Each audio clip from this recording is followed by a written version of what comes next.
ایک غلام تھا، ٹھیک ہے نا، وہ کام پر نہ گیا تو مالک نے سوچا کہ مجھے اس کی تنخواہ دوگنی کرنی چاہیے تاکہ وہ دل سے کام کرے اور آئندہ غیر حاضر نہ ہو۔ اگلے دن مالک نے اسے تنخواہ دی، اس نے خاموشی سے رکھ لی۔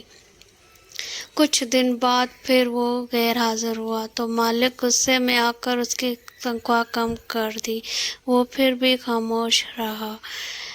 مالک اس سے سوال کیا، جب میں نے تمہاری تنخواہ بڑھائی تب بھی تم خاموش رہے اور جب کم کی تب بھی تم خاموش، کچھ نہ کہا، کیوں؟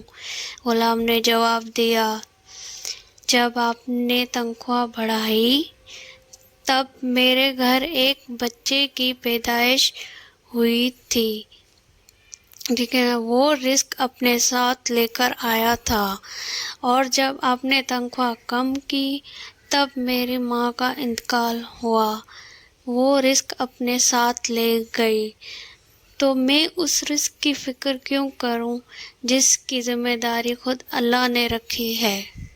Thank you. اس سے ہمیں سبق کیا ملتا ہے کہ ہمیں زیادہ نہیں سوچنا چاہیے، سب کچھ دینے والا اللہ ہے، اللہ سے دعا کرنی چاہیے، اور اگر میری ویڈیو پسند آئی ہو تو پلیز لائک کر دینا۔ اللہ حافظ۔